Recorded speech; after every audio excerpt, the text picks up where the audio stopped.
Está começando o EmpreendaCast, o podcast que explica a teoria na prática.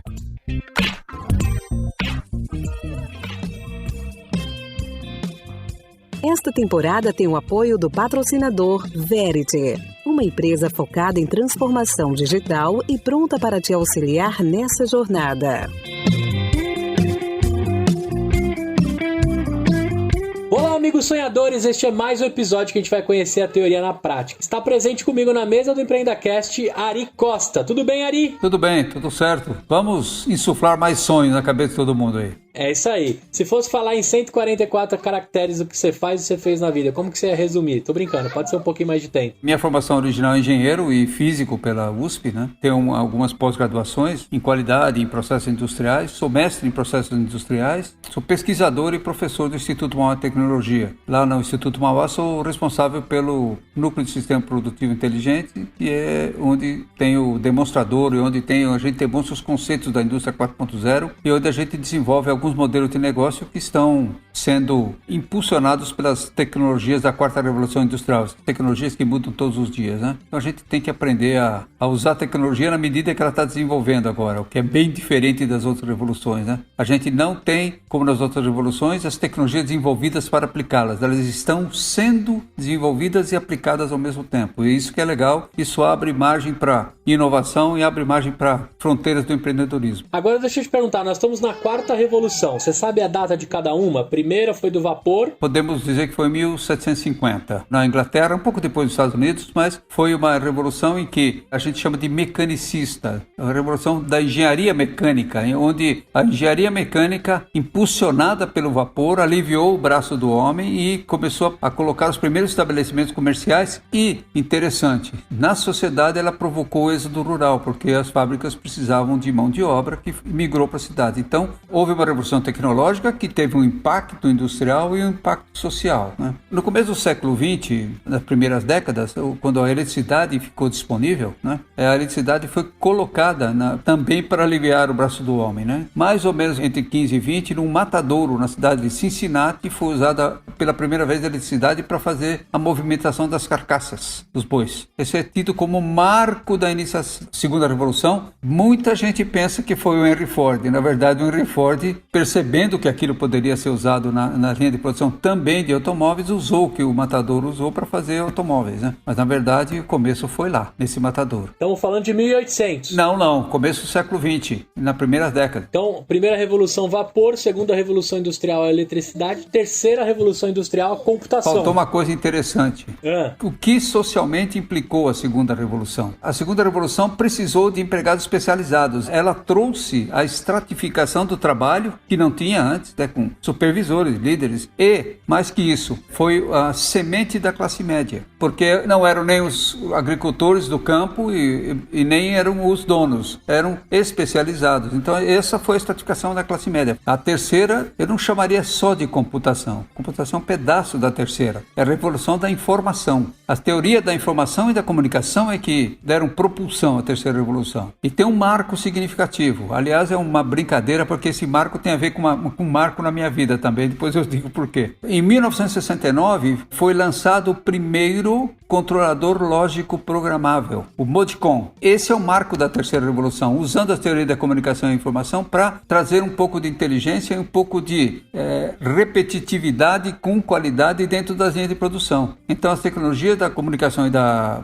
informação que desenvolveram junto com a computação, né, porque você precisa de scripts, programas e tudo mais para poder trazer essa inteligência para as linhas, acabou fazendo essa revolução. Trouxe um pouco de inteligência e informação para as linhas de produção. Não era mais nem mecânico nem elétrico, né? Foi a primeira vez que a informação foi colocada dentro de equipamentos de linha de produção. Isso, com a evolução desde 69 até agora, no início da quarta revolução, transformou, digamos assim, ela planificou o mundo, né? Eu fiquei do teu lado como estou agora. como posso ficar do lado de qualquer pessoa no mundo. Então, ela transformou o mundo num grande grupo de WhatsApp, vamos dizer assim. Eu posso me comunicar com quem quiser, a qualquer tempo, a qualquer hora. Esse é o resultado, né? A quarta está agora, né? Na verdade, o que o pessoal do MIT, o professor Eric Brynjolfsson e outros, e o professor Sinap Gupta, dizem que essa revolução, que é a quarta, é diferente das outras por dois aspectos. Primeiro, ela não está liberando mais o braço do homem, está liberando o cérebro do homem para que o homem use aquilo que é inato do ser humano, né? A criatividade, o sentido de ética, o sentido de comunidade, o sentido de sociedade, e que as outras nem tocavam nesse assunto, liberavam o braço, na verdade, né? Esse está liberando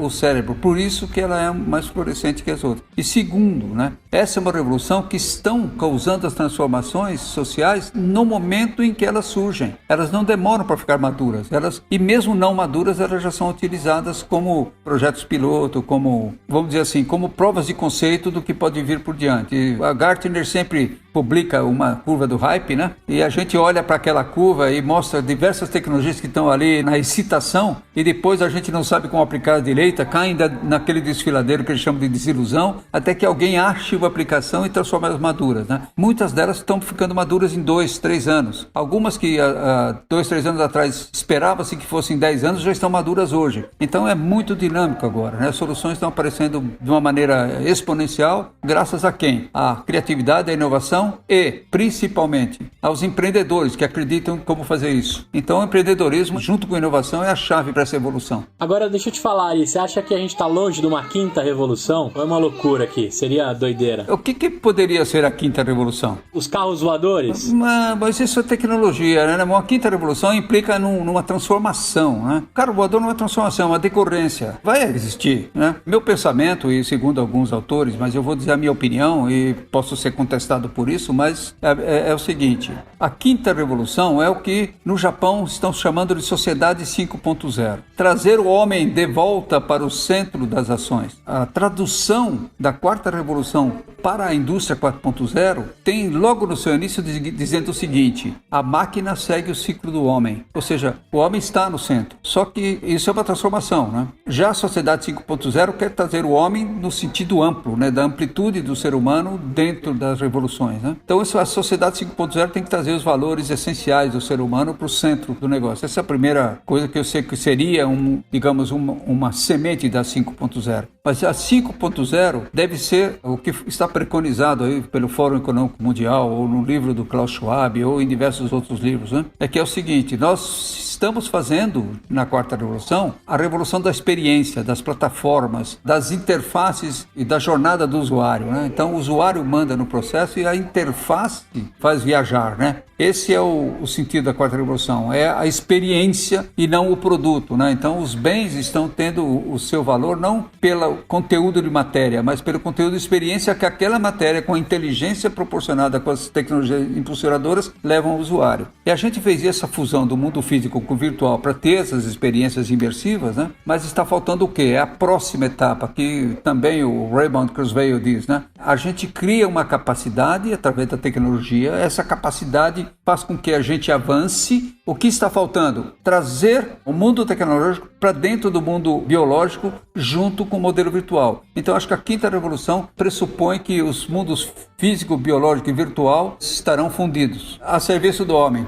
Você acha que tem um pouco daquele filme O Homem Bicentenário? Lembra disso, do Steven Spielberg? O Homem Bicentenário é de 99, uma ficção científica e romance. Chega um momento do filme que eles estão discutindo, né? Porque o robô tá tão próximo da imersão virtual e das coisas que estão rolando e dos sentimentos que ele já tem. E ele desenvolve até o amor, a paixão, né? Pela menininha que acompanhou ele a vida toda. E lá no final de tudo, ele tá num fórum que as pessoas estão discutindo se realmente ele... Né, como ele tem vida infinita por ser um robô, se ele poderia se casar e ter vida e discutir dentro do que ele construiu pelas vantagens que ele tinha como máquina. A gente está bem longe disso, mesmo porque o que a gente chama de inteligência artificial agora ainda são algoritmos que estão muito longe de fazer qualquer simulação com alguma característica intrínseca do ser humano, né? A gente pode ter algoritmos que podem emular algumas coisas parecidas, mas muito pontualmente, né? Então, a gente ainda está longe de chegar nessa discussão ética, né? A discussão, antes de ser ética, é muito mais uma discussão ética no sentido de se um robô é um ser humano ou não. Ética no sentido de que os robôs, sejam eles robôs de comunicação, de análise de dados, sejam eles robôs que simulam a figura humana, eles podem podem usar dados que estão acumulados, né? Agora a maior parte dos dados do mundo está fora do cérebro, né? Para produzir um novo comportamento. Então, antes da gente chegar nisso, nós vamos ainda ter a revolução das plataformas, porque as plataformas, se não forem governadas e não forem difusas, elas poderão governar comportamentos sociais. E aí nós estamos nesse limiar. A gente tem um perigo pela frente com as plataformas antes de ter essa discussão dos robôs, né? Entendi. Agora, só para você, sonhador, entender por que eu tô com o professor Ari aqui, né? Hoje o papo mega cabeça, é aquele dia que eu saio energizado de conhecimento. O Ari Costa é professor e pesquisador do Instituto Mauá de Tecnologia, sendo um dos responsáveis pelo programa de pós-graduação em Indústria 4.0. Por quê? Ele falou isso no começo, né, sonhador? E eu tô repetindo aqui que você vai escutar um merchan que você já vem ouvindo há alguns episódios do EmpreendaCast. O editor vai colocar o merchan aqui da chamadinha que a gente faz para você ir lá fazer pós-graduação na Mauá. Fala aí, sonhador, fala aí, sonhadora. Eu tenho um recadinho aqui para você de um novo patrocinador aqui no EmpreendaCast. Eles também ensinam a teoria na prática. Para você dar o seu próximo passo numa pós bacanuda, basta você unir a sua vontade de transformar com o conhecimento e a preparação. Lá na pós da Mauá, você cursa Engenharia de Processos, Engenharia de Alimentos, Ciência de Dados, Inteligência Artificial, Engenharia Automotiva, Indústria 4.0 e Automação. Você também faz Engenharia Civil e diversos outros cursos com professores atuantes no mercado e parcerias com empresas admiradas. E olha só, você ainda pode escolher entre especialização, aperfeiçoamento e atualização. Acesse lá mauá.br/pós-graduação e saiba mais como você pode se inscrever. Pós-graduação na Mauá, após que você aplica da teoria à prática. Valeu! Agora, Ari, me conta o seguinte, cara. Como a sua formação já na graduação influenciou a sua carreira qual que você tem hoje? O que você acha do papel da graduação na trajetória de um profissional? Por que a gente fala isso, né, Ari? Quem já escutou o EmpreendaCast, a gente tá batendo aí quase 100 episódios. Um dos mercados que eu digo que vai sofrer a próxima disrupção é o de educação. A gente entende que os formatos de estudo, né, aqueles modelos de pegar os livros, de estudar um pouco do passado para enxergar o futuro, talvez, diante da velocidade que o mundo tá rodando agora, não tenha mais essa capacidade. E o legal da Mauá é que ela oferece a teoria na prática, né? A gente entende que justamente a prática, executar e saber o que está acontecendo no exato momento, talvez é uma das melhores educações que a gente tem. Mas como é que você vê aquele Ari que começou a trilhar uma carreira acadêmica, construiu as suas graduações, o quanto você olha para o passado que você fala, meu Deus, tudo aquilo que eu estudei, algumas coisas eu poderia ter estudado agora e chegado no mesmo nível, né? Eu tô brincando aqui com as possibilidades, mas eu queria que você fizesse uma reflexão do passado, do presente e do futuro. Na verdade, tem uma infância muito simples, né? O meu pai tinha algumas habilidades, ele construía muitas coisas, né? Construía gaiola para passarinho, ele fazia tudo, né? Eu tenho essa imagem construtivista, digamos assim, né? Talvez isso tenha me conduzido para ser engenheiro, né? Talvez seja essa imagem aí daquilo que o engenheiro tem que fazer, né? Porque meu pai fazia o que o engenheiro faz. Tem um problema, o engenheiro tem que resolver o problema. Então, os engenheiros existem. A pergunta que eu faço nas aulas pro pessoal: para que serve um engenheiro? Para resolver problemas. Para quem? Para o ser humano. E os problemas que não existiram. E você pode pensar num problema que vai existir e resolver um problema futuro agora, né? Agora, cada vez mais, a gente está fazendo isso, né? O que não pode é inventar um problema e depois dizer, olha, tinha um problema que não tinha e eu inventei para poder resolver, mas é uma brincadeira isso, né? E antes, como eu fiz a Politécnica e eu precisava de algum sustento e tudo mais, eu comecei a dar aulas pro secundário, né? Para a escola secundária agora, para o ensino médio, né? E eu percebi que isso me dava um grande prazer. Foi daí que eu havia começado no curso de Física, quando me formei e fui para a vida profissional, eu negociei no meu primeiro emprego e continuei, e acabei me formando em bacharel em Física, né? E eu digo o seguinte, se eu tivesse feito Física primeiro, eu não seria engenheiro. A Física muda o jeito que a gente vê o mundo, que a gente vê as coisas, né? Mas é muito legal a gente ter esses dois lados, porque a gente consegue realizar rapidamente o que um físico só pensa, né? E é muito legal essa combinação. Isso me impulsionou para continuar estudando, fazendo pós-graduação, e mesmo naquela época, né, quando eu me formei, e essa diferença que eu quero te responder, por que é importante ter uma base boa de conhecimento agora? Quando a gente se formou, na época em que eu me formei, eu posso até dizer quando eu me formei, 1974. Estou nessa época aqui, mais ou menos, nessa época aqui, mais ou menos, que acabou, né? Foi no meio de dezembro. 46 anos de formado, né? Tenho um CREA desde lá, sempre ativo, né? E trabalhei 42 anos anos na indústria. E os últimos 4 na indústria, e também dava aula na pós-graduação, fiz algumas pós-graduações, inclusive fiz uma nos Estados Unidos, na Michigan State, que é muito legal, abre bastante, e fui para Michigan State com 50 anos de idade fazer pós-graduação. É igual pular de paraquedas sem saber se ele vai abrir, né? É emocionante. Faz alguns anos que eu só estou na academia. Eu acho que isso é uma devolução. Eu de tanto que eu pude aprender e ver de tantas coisas, está na hora de eu devolver um pouquinho. Então é isso que eu estou fazendo agora. É muito menos pelo dinheiro, é mais pela diversão e pela coisa gratificante que é dar um caminho para alguém que possa ser empreendedor, e diversos já passaram nos cursos lá e a gente ajudou.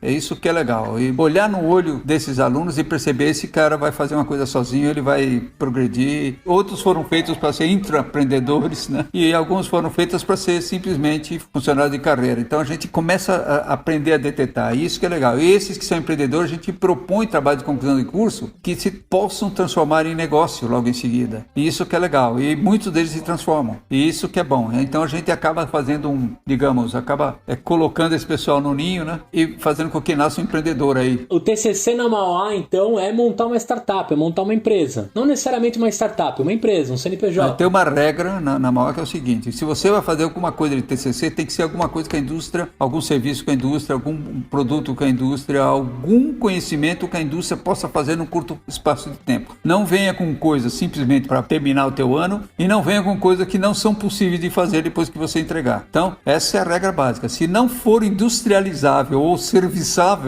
não faça. Essa é a regra. Então, por isso que saem no Eureka, né? Todo ano tem o Eureka, tem 200 e poucas ideias, e esse ano foi virtual e foi muito bom também. Mas normalmente vão 6, 7 mil pessoas olhar isso aí. Você olhando lá, você vê que tem muitos empreendedores só de passar nos estandes, e tem muitas ideias que viram um negócio rápido. Então você tá cansado de ver sonhador na Mauá virar empreendedor e seguir sua vida com o CNPJ. Sim, certamente.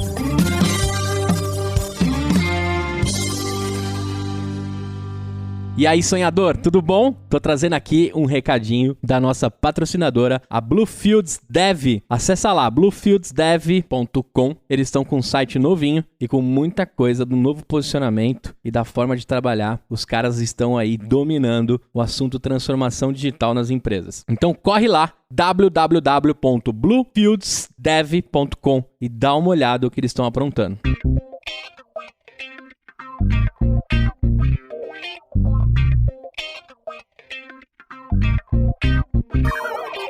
Agora deixa eu te perguntar, Ari, quando a gente fala desse curso da Indústria 4.0, como é que vocês buscam apoiar os alunos que estão correndo atrás de conhecimentos que integram a produção, as tecnologias digitais, a inovação? Como é que é lá o dia a dia, né? Porque eu entendo também que quando o cara procura uma pós, nem todo mundo tá esperto e tá pelo menos pré-informado do que é isso que ele vai encarar, né? Tem muita gente que entra num curso para desbravar o mundo, para aprender, né? Como é que vocês fazem hoje com esses alunos? Como é que é a aplicação dessas aulas, dos laboratórios, e agora na pandemia, como é que tá sendo? Há uma, digamos, não é uma confusão, mas uma desinformação a respeito do que seja Indústria 4.0, né? Então a gente tem que organizar a sentença, digamos assim, né? Sujeito, verbo, predicado, né? Então, o predicado é a tecnologia, ela não é o sujeito. O sujeito é o conceito. É o que eu faço para ter um modelo de negócio competitivo apoiado nas tecnologias impulsionadoras. Então, as tecnologias são o que vão complementar, e o que interessa é o modelo de negócio. A indústria 4.0 não é a tecnologia aplicada à produção, é um modelo de negócio que se baseia em tecnologia para tornar as empresas mais competitivas, as ideias mais inovativas e os processos mais flexíveis e modulares. Então, o curso de indústria 4.0 da Mauá não chama indústria 4.0 simplesmente, é indústria 4.0, 2 pontos. Adaptação corporativa e competitividade, porque trata-se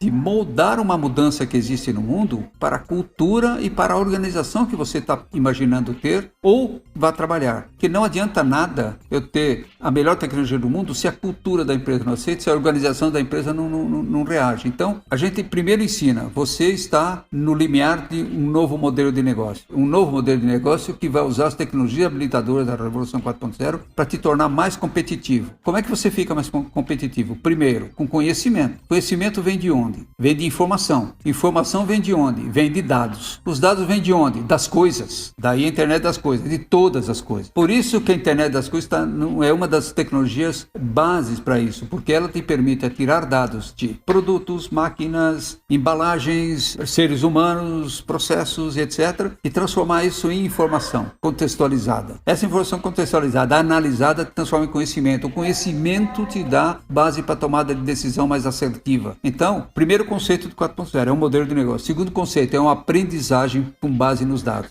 Para quê? Para tomada de decisões rápidas, seguras. Além desses dois conceitos da 4.0, o que é importante salientar é que os modelos de negócio não pressupõem que você deva trocar tudo o que existe para fazer um serviço ou para produzir um bem por coisas novas imediatamente. Toda a tecnologia que existe agora pode dar capacidade de transmissão de dados para qualquer coisa. Então, esse é um outro mito. Eu preciso comprar um melhor software, eu preciso comprar uma máquina mais nova. Não, você precisa aplicar o conceito naquela máquina, adaptar o teu coletor de dados para isso. É isso que é o que a gente ensina lá. Então, como é que eu faço adaptação corporativa? Fisicamente, com conectividade, visibilidade das coisas. E como é que eu faço a adaptação corporativa para a tomada de decisão? E é importante dizer o seguinte, na tomada de decisão, o modelo corporativo é o seguinte, só tem 4 latências na tomada de decisão. Quanto menor essa latência, esse atraso entre eventos e a ação que vai mitigar o evento, ou vai aproveitar se o evento for positivo, né? Como é que eu faço isso com tecnologia? Então, eu tenho um evento, eu tenho um atraso ou uma latência para perceber que evento é esse. Depois que eu percebo, eu tenho um atraso, uma latência para fazer análise dessa percepção. Dessa análise, eu tenho uma latência para conseguir colocar um conjunto de medidas ou contramedidas para que aquele evento seja mitigado ou aproveitado. E por último, essas contramedidas têm uma latência para entrar em vigor. Então, eu vou usando as tecnologias impulsionadoras, primeiro, para diminuir a latência entre a tomada das medidas e a ação. E vou empurrando isso de maneira que eu tenha um benefício corporativo no final. A indústria 4.0 atua nessas 4 latências, com base em dados para tomada de decisão real, para que o modelo de negócio seja mais rentável e mais competitivo. Eu queria trazer um negócio polêmico agora. Acho que muito se fala da Tesla como uma empresa, deve estar nas discussões aí das aulas, né? O Elon Musk é um cara que sempre está à frente da sua era e construindo algumas coisas, né? Assim como o Jeff Bezos, o próprio Bill Gates e todos esses nomes aí que a gente tem,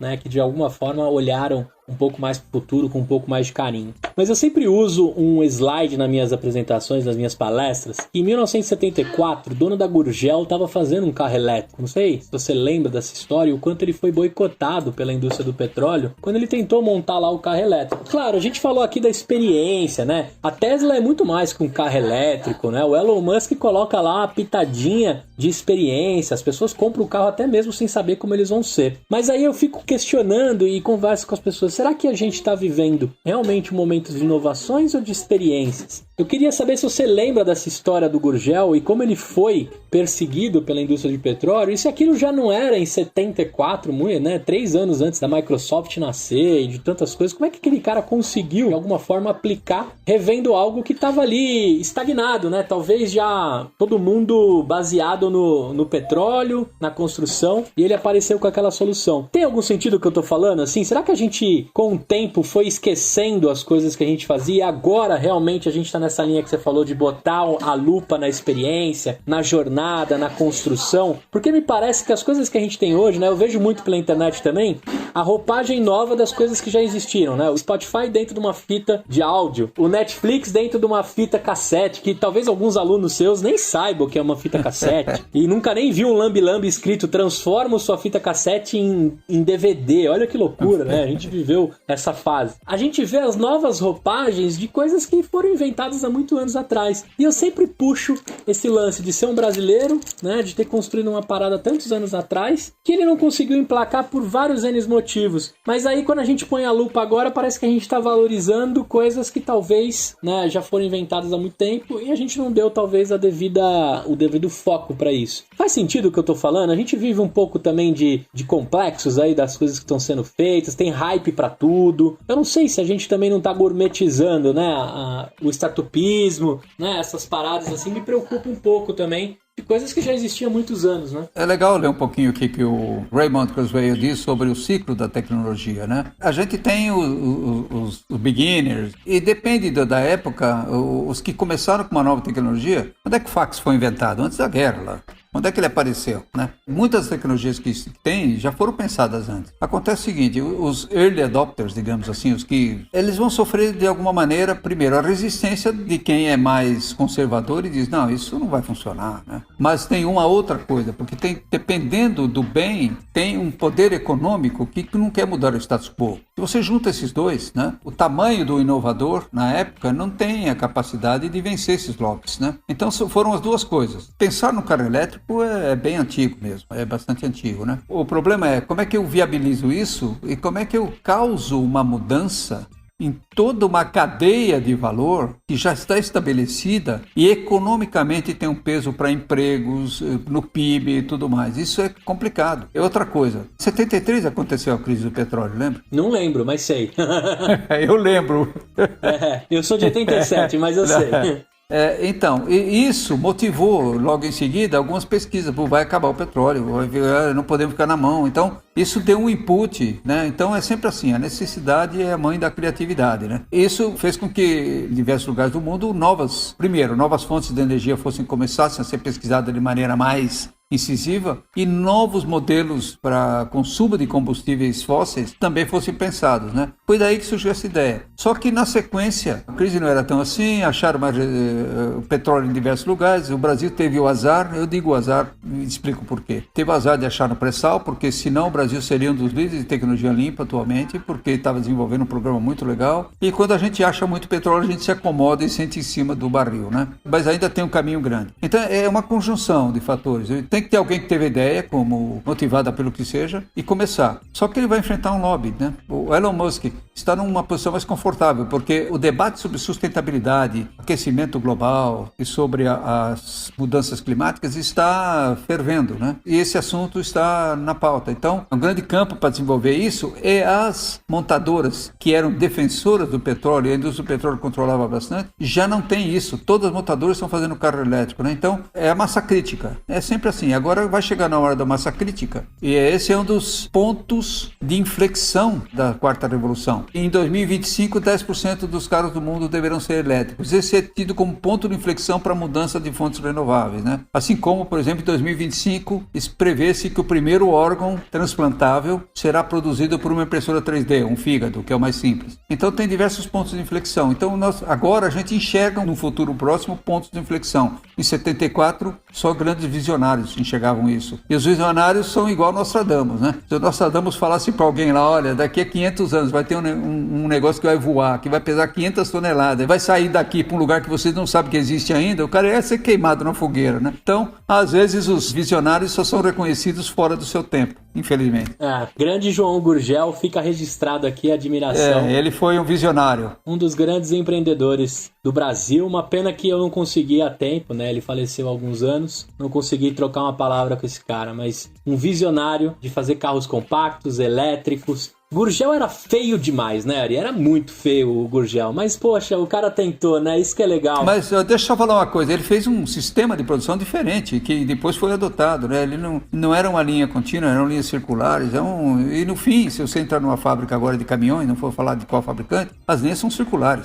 Então, de alguma forma ele deixou o seu legado em si, né? A Gurgel teve grandes altos e baixos, mas é legal a gente resgatar isso. Eu queria também falar o seguinte, né, Ari? A gente gosta tanto de olhar para a China, para Israel, para o Vale do Silício, e a gente esquece que no Largo da Batata ali tem um monte de caras, né, que também são inventores, que são visionários. No Brasil a gente é um berço de grandes inventores, inovadores. Você mesmo me disse aí, né, vários alunos que você sente que vai sair algo, né, que aquele cara tá construindo algo diferente. O Brasil é um berço de inovação, de construção. É uma pena que a gente não tem o apoio que a gente precisa, né, como um país com mais busca científica, com mais construção, produção. A gente tem, por exemplo, aí nesse exato momento, uma das vacinas aí sendo confeccionadas num instituto de grande renome no Brasil, né? Independente de quem tá bancando isso ou não, mas o Instituto Butantan é uma referência pela inovação, pela construção, né? Pela diferença que ela aplica. Eu peguei uma indústria farmacêutica, mas eu quero dizer isso para todas. Eu posso falar uma coisinha para você? Tem uma coisa melhor do que isso acontecendo. Tem um grupo de desenvolvedores de vacina no Brasil que está fazendo uma vacina spray para o Covid e que está na fase 1 ainda, com animais. Mas ninguém fala disso.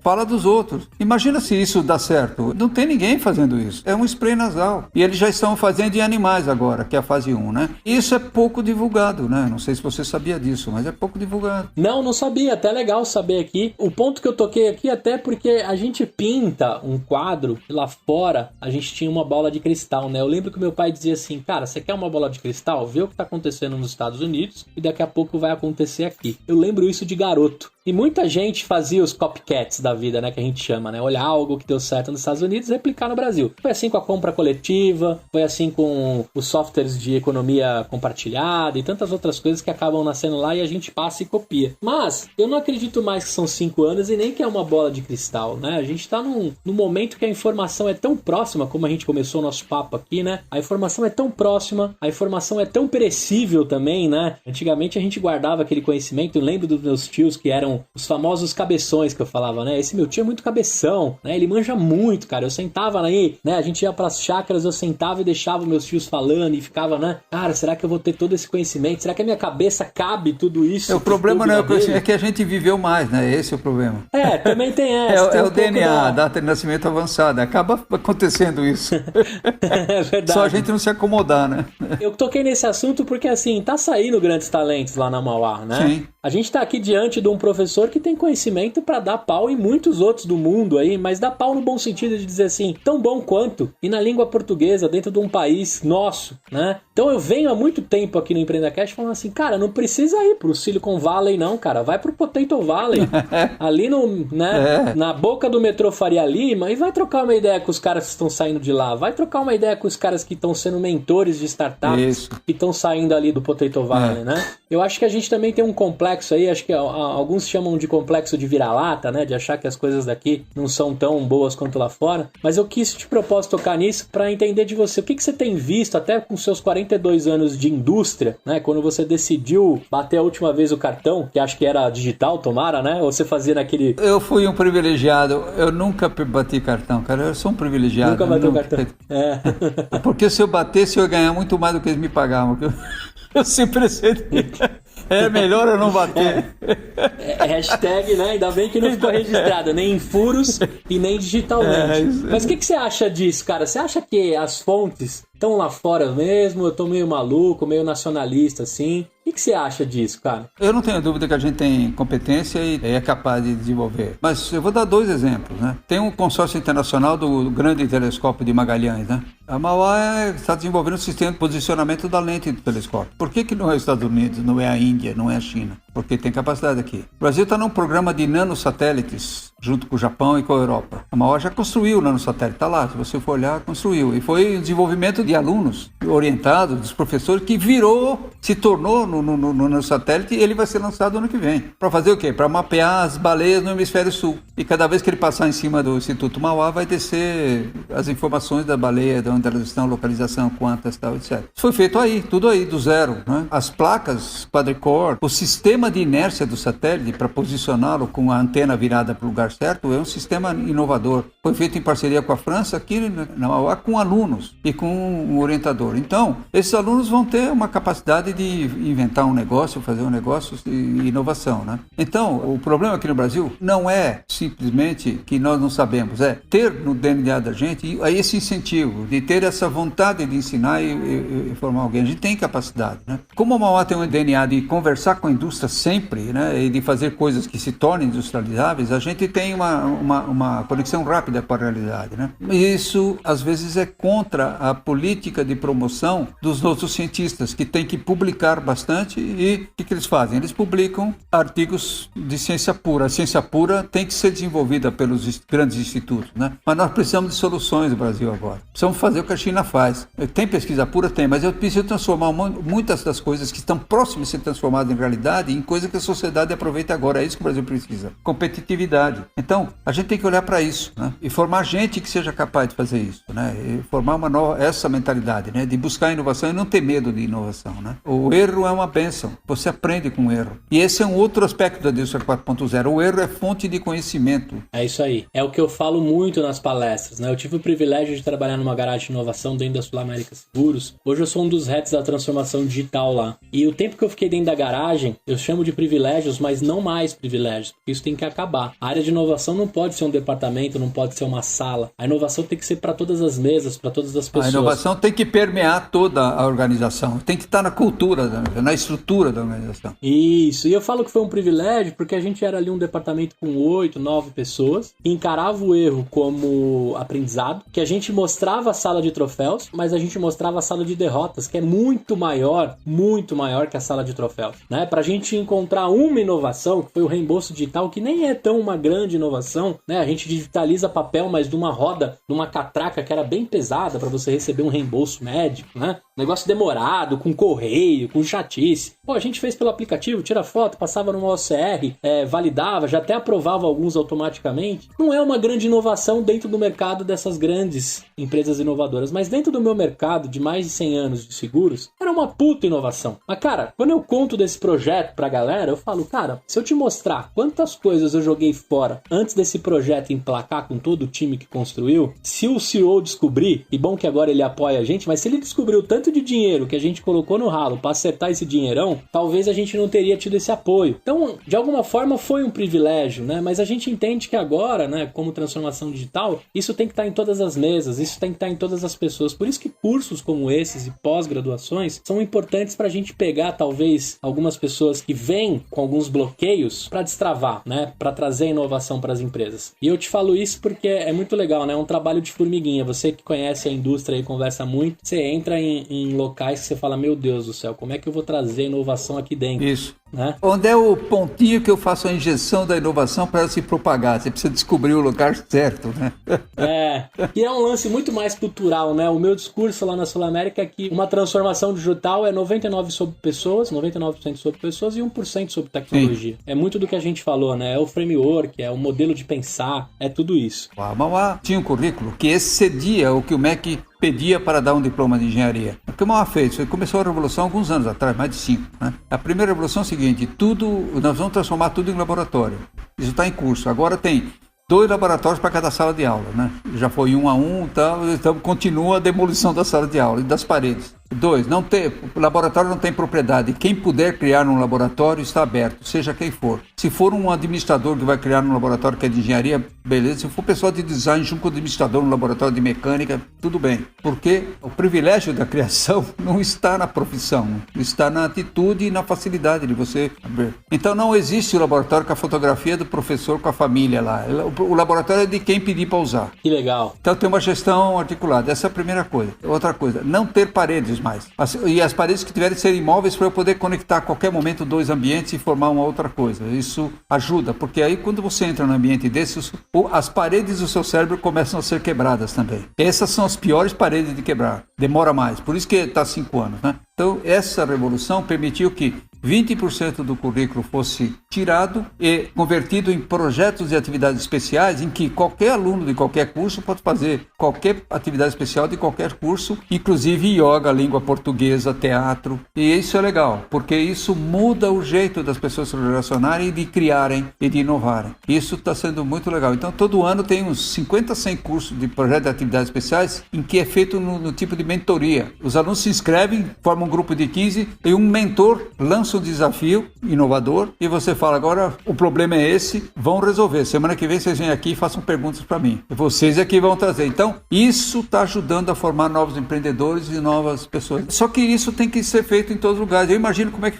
faria isso numa universidade pública. Não vejo isso. Não vejo essa capacidade. É isso que a gente precisa fazer, né? E a segunda e última coisa. Não há requisito de tipo de formação para fazer pós-graduação na Mauá. Você pode ser um designer e fazer um curso de indústria 4.0. Porque a indústria 4.0 não é só para engenheiro. Então você não pode restringir o título da formação acadêmica e dizer aqui só cabe engenheiro. Aliás, quando não tem só engenheiro é que as soluções melhores aparecem. Então a gente tem no curso agora administradores, designers, engenheiros, antropólogos, psicólogos. Tem gente de marketing. Isso dá uma outra conotação, fica um curso bem aberto e muito mais criativo que os outros. Isso é que tem que ser feito nas outras escolas. Tem escolas que fazem isso também, né? Mas deveria ser em todas, né? E nas empresas também, né? Quando a gente fala da hype dos squads, de montar os squads, a gente fala muito da colaboração e da diversidade. Mas eu não tô nem falando da diversidade de cor, de gênero, eu tô falando da diversidade de pensamentos. Isso é o mais importante quando você está construindo algo. Não só na Mauá de aplicar isso aos alunos, mas numa empresa não adianta você fazer um squad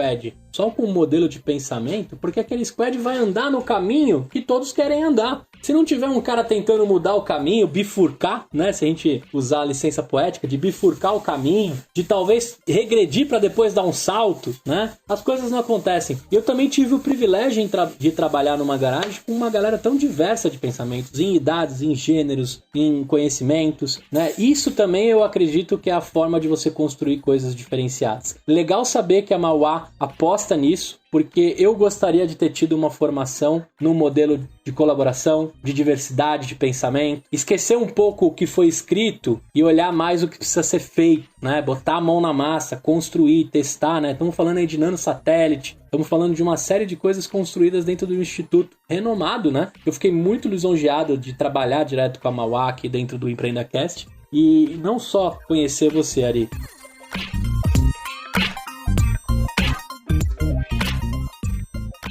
Esse quadro é um oferecimento da nossa patrocinadora e pioneira com o EmpreendaCast, Verity, uma empresa que vai te ajudar na intensificação digital. A Verity é digital de ponta a ponta e todas as soluções são pensadas e orientadas pelo seu negócio. Entra lá no site, encontra os conteúdos, o site está de cara nova e você também consegue entrar no Telegram, receber materiais incríveis em primeira mão lá da Verity. www.verity.com.br. Siga também nas redes sociais @Verity Digital. Lembrando que Verity é com TY no final.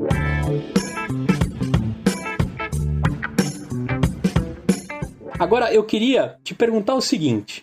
Coisas fáceis, por favor. Tá bom, mas você é meu tio cabeção, entendeu? Você é daqueles caras que eu falei, tá bom, então vou mandar pergunta boa. Eu queria saber o seguinte, físico e engenheiro. Você teve algumas inovações, algumas invenções na vida? Isso primeiro, Ari. Queria que você me contasse se tentou alguma coisa na vida dentro do campo da invenção, da inovação. E depois me contar um pouco o que tá rolando aí no curso que você tá puxando com a galera, que mais tá vindo de novidades que você pode contar aí na linha dos nanos, das inovações que a galera está construindo. O que você tem para me dizer? Eu tenho uma carreira de, como eu disse, 42 anos na indústria. Eu não fui um empreendedor fora da indústria. Fui por muito tempo gerente de produto de grandes multinacionais. Não sei se eu posso falar aqui. Intraempreendedor, né? Sim, eu trabalhei com transferência de tecnologia com 3 países, né? Transferência de tecnologia dos Estados Unidos, da Matriz, uma grande empresa que era do ramo elétrico, agora é bem mais variada, né?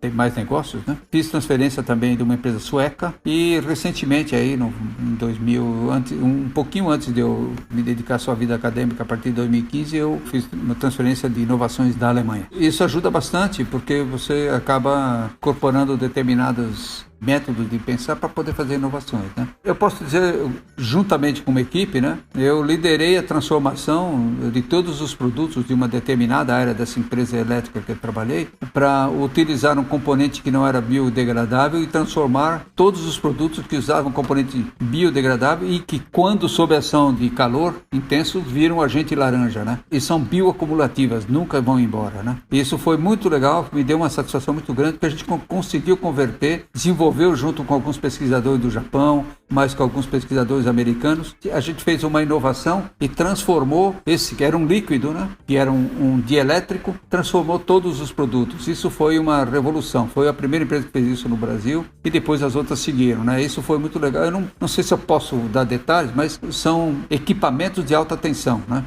Que tem que ter esse isolante e até então nenhum isolante tinha se mostrado suficientemente desenvolvido para substituir. Depois disso todo mundo mudou, né? Isso faz muito tempo. Isso foi muito bom. A segunda inovação foi o seguinte, foi um sensoriamento de uma linha de produção em 1988.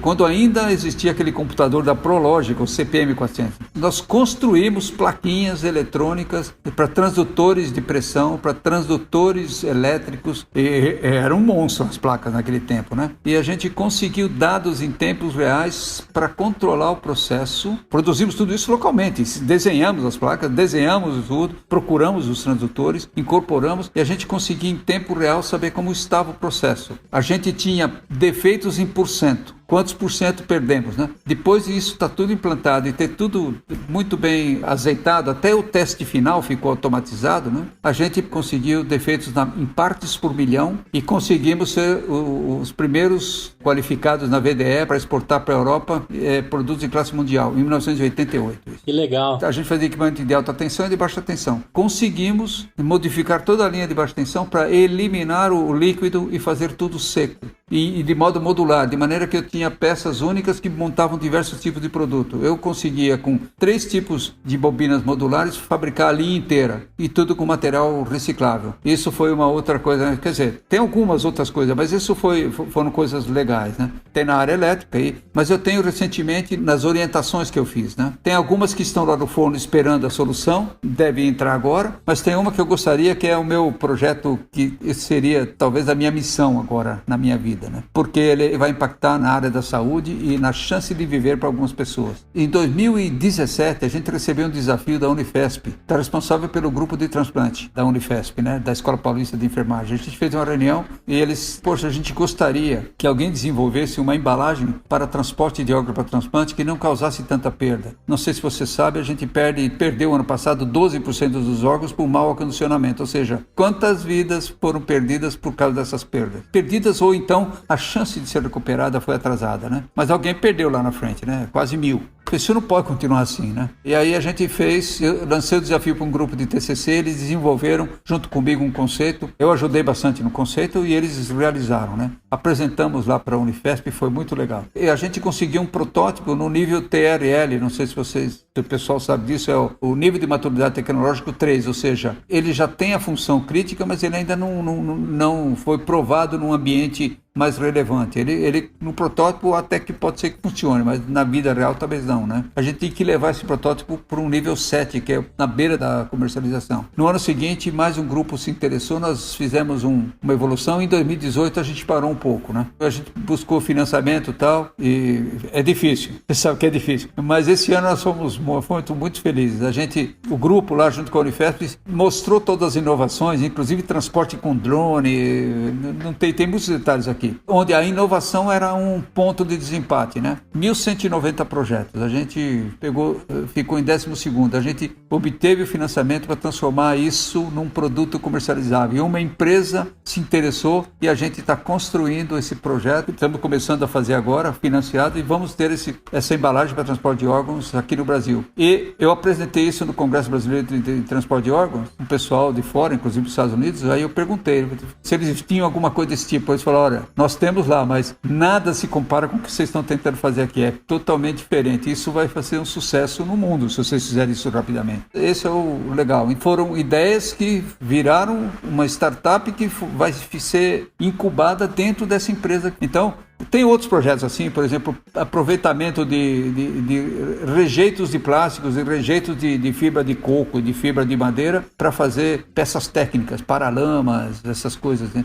Tá tudo pronto, já está feito, está pronto para a gente começar, já tem uma incubada também. Então tem, se você me perguntar, tem um monte aí. Não, mas eu perguntei pra galera ficar maluca. Eu confesso pra você que eu fui pro Google colocar o CPM 400, porque eu não sabia o que era, viu, Ari? Mas eu sou um cara sincerão. Você viu aí? Eu sei, quando eu não sei, eu vi, cara. Eu vi e parabéns, cara. Quantos K de memória ele tinha? Vamos dar um chute aí. 12K, sei lá, 12. A gente fazia um controle de processo com 12K, os caras têm 1 tera agora. É verdade, aí. Isso que é raiz, né? Eu me inspirei no seguinte, você lembra do Voyager, né, do Carl Sagan? Voyager foi aquela nave que foi uma primeira nave que saiu do sistema solar, né? Ele atravessou, inclusive mandou fotos de Plutão. E é legal, eu li muito disso, tal, eu gostava, eu falei, mas o cara consegue fazer com bit, eu tenho que conseguir com 8K. Eles lançaram, e aí quando essa nave passou por Plutão e tirou as primeiras fotos de Plutão, ele tinha 8K de memória. E eles precisavam reposicionar para tirar foto e fazer um novo programa em 8K. Eles mandavam... Quanto tempo demora para chegar um bit lá, né? Informação. Eles mandavam bit a bit para refazer o programa lá. E recebiam de volta um bit de confirmação, FIS, né? O bit chegava aqui com picowatts, ou seja, fizeram uma rede de detecção na Terra com diversos radiotelescópios, de maneira que quando um detectava, guardava o bit. E depois eles reuniam no lugar e transformavam de novo. Então a fotografia vinha bit a bit, demorava não sei quantos meses para chegar, e eles recompõem pixel a pixel baseado nos bits para ter a fotografia. Falei, bom, se o cara fez isso lá com Plutão, com 8K, eu faço um foguete aqui, né? Muito bom, Ari. Ari, eu tô apaixonado de conversar contigo, muito feliz. Confesso que eu fiquei pensando como é que eu ia fazer um episódio acadêmico dentro do EmpreendaCast, que é tão empreendedor, mas isso foi muito mais fácil. Vou te falar que a gente tirou muitas sacadas de empreendedorismo dentro desse mundo acadêmico. Muito feliz na parceria com a Mauá. Eu queria que você convocasse alguém que tá pensando em fazer uma pós na Mauá, depois que escutou o nosso merchan. O nosso editor vai colocar a última vez agora o merchan, e depois desse merchan que saiu, eu queria que você convocasse os meus sonhadores para ir lá prestar o vestibular dentro da Mauá, para ir lá ter o professor Ari como orientador de algum projeto maluco, inovador e disruptivo. Nenhum projeto é maluco. Eles só estão no tempo errado, eles vão acontecer. É verdade, muito bom. Olha só, sonhador, eu tenho um recadinho aqui pra você de um novo patrocinador aqui do EmpreendaCast. Ele também ensina a teoria na prática. Pra você dar o seu próximo passo numa pós bacanuda, basta você unir a sua vontade de transformar com conhecimento e a preparação. Lá na pós da Mauá, você cursa Engenharia de Processos, Engenharia de Alimentos, Ciência de Dados, Inteligência Artificial, Engenharia Automotiva, Indústria 4.0 e Automação. Também você cursa Engenharia Civil e diversos outros cursos com professores atuantes no mercado e parcerias com empresas admiradas. E olha só, você ainda pode escolher entre especialização, aperfeiçoamento e atualização. Acesse lá mauá.br/pós-graduação e saiba mais como você pode se inscrever. Pós-graduação na Mauá, após que você aplica da teoria à prática. Valeu! Convoca aí a galera que tá afim de estudar e fazer coisa diferente. É muito fácil. Eu convoco primeiro para um test drive. Tem que fazer um test drive, olhar o nosso demonstrador de 4.0, ver como é que a gente pensa as coisas lá, olhar nossos laboratórios, né? E fazer um test drive mesmo de um módulo, né? Tá terminando o módulo 2 agora, né? Amanhã, sábado, é a última aula, que a gente estamos falando de computação em nuvem e machine learning agora, que é o módulo 2, né? Da indústria 4.0. No primeiro módulo é conceito, como é que é o modelo de negócio. No segundo é aprenda só as tecnologias que vão te levar para frente. As outras decorrem dessas. Então a gente está dando só as tecnologias básicas. Nós teremos agora em março, né? Precisa dar uma olhadinha no site, o começo do módulo 1. Sem compromisso. Faça um test drive. A gente convida. É só ligar para a gente. Legal. Faça um test drive, liguem para mim, liguem para a pós-graduação. Eu, o professor Cabral, que é coordenador da pós-graduação, que falou para mim, vai lá e fala com o pessoal, ele devia estar aqui, que ele também tem... ele sempre fala assim, olha, nós somos os jovens de 70 que estão animando os velhos de 30. Boa. Eu falei, ele acertou. E eu digo para ele, não, nós não somos velhos, não. A ideia é morrer jovem o mais tarde possível, né? Eu acho que é isso. Eu convoco as pessoas para conversarem com a gente, olharem, fazerem uma visita dos laboratórios, agendem, é muito legal, a gente vai mostrar o que a gente faz lá. Os professores, todos têm grandes projetos. E não importa onde você comece a pós-graduação, porque eles se conectam no final. E o programa é modular, né? Se você faz o primeiro ciclo de 120 horas, você tem uma atualização. Se você faz 2 ciclos, tem um aperfeiçoamento. Se você faz os 3 ciclos, você tem um diploma de especialista, que é equivalente ao MBA em Indústria 4.0. Então, você não precisa fazer tudo. Se você se interessa só pela tecnologia, faz o módulo 2. Mas é interessante porque o nosso intuito é que essas pessoas que vão lá tenham 2 coisas. Entenda que a inovação tem que ser colocada na cultura das empresas com uma estrutura legal e entenda que a hora é agora. Se a gente perder esse bonde, a gente vai ter que escolher que posicionamento a gente está lá perto do rei. Se a gente vai estar abanando o rei ou limpando a estrebaria do cavalo do rei, porque é agora, a escolha é agora. Quem não entrar nessa viagem agora, poderá ter perdido a chance de ir para o futuro junto com o resto do mundo, né? É isso que a gente está tentando fazer. Ari, deixa seus contatos, como é que a galera te encontra aí nas redes, no LinkedIn, no Instagram? Como é que a turma fala contigo? Tem o e-mail da Mauá e tem o meu e-mail particular que também uso, né? Então, a Mauá é ari.costa@mauá.br. E no LinkedIn, Ari Costa, a gente te encontra lá. Tranquilo. Ari, um prazer imenso conversar contigo. Obrigado pelo papo. Passou 1 hora voando aqui. Eu fiquei muito feliz. Lembrei aí dos meus tios. Cabeções. Cabeções que eu pegava por osmose o conhecimento deles, né? Aprendi com você o data de nascimento avançada, né? O DNA, né? E tantas outras sacadas. Obrigado pelo seu bom humor, pelo seu conhecimento, pela aula que você deixou aqui hoje. Agradeço ao Mauá pela parceria. Muito feliz em estar com uma instituição. Eu que, né, comentei aqui com você, acredito que o próximo mercado que tem que ser disruptivo, que tem que sofrer uma disrupção, é o da educação. Que bom que a Mauá já tá mirando para isso, né? Que bom que vocês estão puxando o bonde, porque eu acho que esse é o caminho. Muito mais mão na massa, né? E de fato, a teoria na prática é uma das coisas que a gente aplica aqui no EmpreendaCast, né? É o podcast que ensina a teoria na prática. Então, sujar a mão de graxa, ter aquela graxa debaixo da unha, esses são os resultados que a gente quer. O pé de barro é bom também, é ótimo. Isso aí, o pé de barro, a galocha suja, é isso que faz grandes homens, grandes mulheres, grandes pessoas. Muito obrigado, viu, professor? A gente se vê aí, tenho certeza que esse episódio vai ficar maravilhoso. Obrigado, pessoal. Muito obrigado por me escutarem aí. Estou à disposição. Ei, olha só, presta atenção. Você ficou até o fim do episódio e nem percebeu, né? O tempo voou. Eu quero te fazer um convite. Se você estiver me ouvindo ainda, você pode apoiar o nosso projeto. www.empreendacast.com.br/apoio. Lá você consegue contribuir com o valor que você quiser e todo o dinheiro é pra gente comprar mais equipamento, pagar o nosso estagiário, o Luquinhas, que cuida das postagens e deixar cada vez mais forte a nossa comunidade. Então, se de alguma forma a gente entrega um conteúdo bacana pra você, eu te faço um convite. Apoie o nosso projeto, participe de grupos de mentoria exclusivo e de alguma forma a gente vai tentar também, na sua jornada, te entregar conteúdo diferenciado e bastante desconto aí da nossa rede de parceiros. www.empreendacast.com.br/apoio. E aí, sonhador?